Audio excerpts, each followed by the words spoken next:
Video ini dibuat untuk memberikan edukasi dan ajakan kepada masyarakat, khususnya mahasiswa agar lebih bijak dalam menyikapi cancel culture.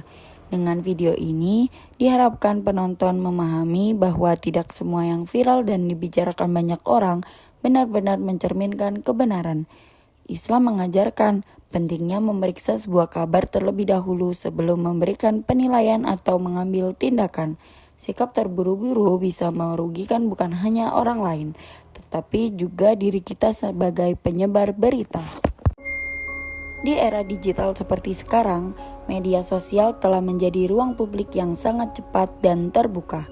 Setiap orang dapat menyampaikan pendapat, komentar, dan kritik hanya dalam hitungan detik dan dapat dilihat oleh ribuan orang. Namun, di balik kemudahan itu, muncul satu fenomena yang cukup sering menjadi perbincangan, yaitu cancel culture. Cancel culture adalah kondisi ketika seseorang dianggap melakukan kesalahan, lalu masyarakat secara bersama-sama memberikan penolakan terhadap dirinya, mulai dari hujatan, ancaman, hingga ajakan untuk menghentikan dukungan. Masalahnya, tidak jarang proses penghakiman digital ini terjadi tanpa memastikan kebenaran informasi terlebih dahulu. Disinilah menjadi penting untuk melihat fenomena ini melalui kacamata ajaran Islam. Apakah cara seperti ini sesuai dengan nilai yang dituntunkan agama atau justru sebaliknya? Sebagai contoh, bayangkan seorang mahasiswa Universitas Brawijaya mengunggah potongan video yang kemudian menimbulkan kontroversi. Video singkat itu dinilai menyinggung banyak orang. Komentar pedas bermunculan, akun media sosialnya diserang, bahkan ada yang menyerukan agar pihak kampus ikut menindak. Video itu viral dan menyebar ke berbagai platform. Namun, beberapa hari kemudian, barulah diketahui bahwa video tersebut merupakan potongan dari penjelasan yang lebih panjang. Jika dilihat secara utuh, maknanya tidak sama dengan apa yang ramai dibicarakan publik. Sayangnya, pada saat kebenaran muncul, sebagian besar kerusakan sudah terjadi, reputasinya tercoreng, komentar negatif menumpuk, hingga tekanan mental yang mungkin dirasakan oleh mahasiswa tersebut. Oke, aku ada pertanyaan. Yang pertama, menurut kakak bagaimana fenomena cancel culture di media sosial saat ini? Apakah kakak melihatnya sebagai hal yang positif, negatif, atau tergantung situasi? Kalau menurut aku sih tergantung situasi ya, karena ada sisi positif dan juga sisi negatifnya. Dari sisi positifnya itu masyarakat itu bisa nunjukin sikap ketidaksetujuan mereka di media sosial. Tapi sisi negatifnya itu menurut aku mereka itu kadang terlalu cepat buat cancel culture kan. Jadi belum ada faktanya tapi udah buru-buru buat cancel culture itu. Jadi itu jatuhnya fitnah. Nah, jadi menurut aku ini tuh tergantung situasi sih. Jadi bukan ke positif atau ke negatif. Fenomena seperti ini memperlihatkan bahwa masyarakat biasanya terbagi menjadi dua.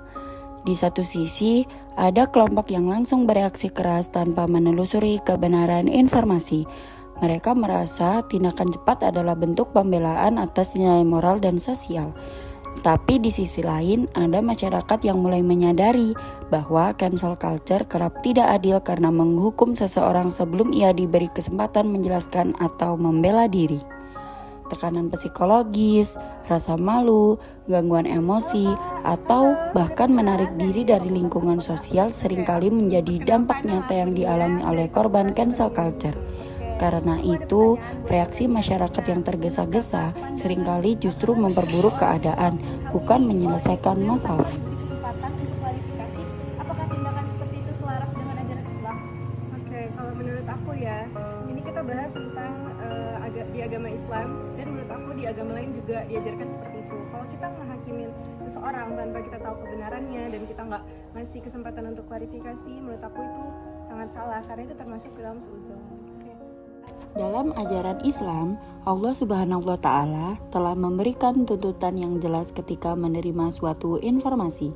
Dalam Quran Surat Al-Hujarat ayat 6, umat diperintahkan untuk melakukan tabayun, yaitu meneliti dan memastikan kebenaran kabar sebelum bertindak.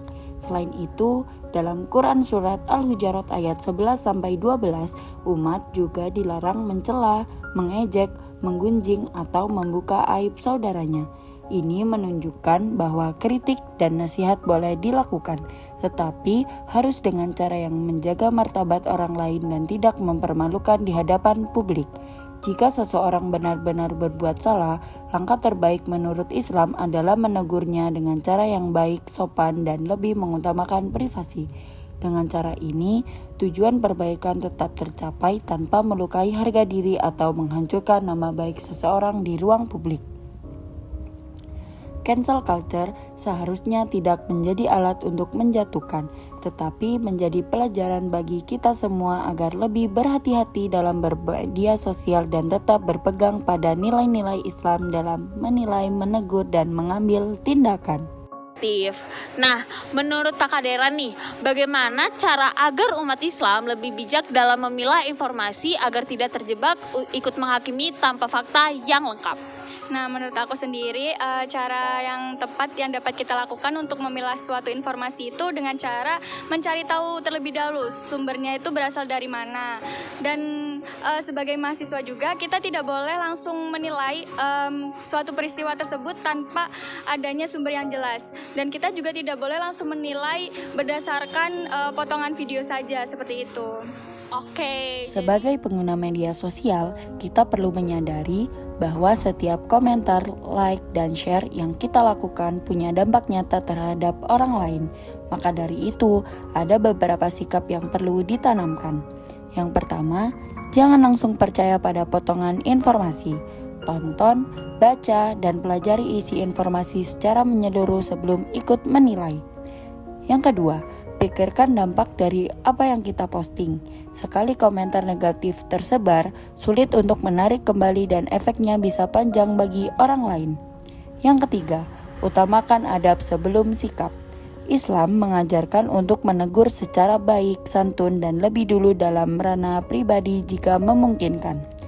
Dan yang terakhir, yang keempat, ingat bahwa setiap orang bisa salah. Yang lebih penting adalah memberi ruang untuk klarifikasi, perbaikan, dan pertumbuhan, bukan langsung menjatuhkan. Dengan sikap ini, kita tidak hanya menjadi pengguna media sosial yang cerdas, tetapi juga ikut menghadirkan nilai-nilai Islam sebagai pedoman moral di dunia digital yang penuh dinamika.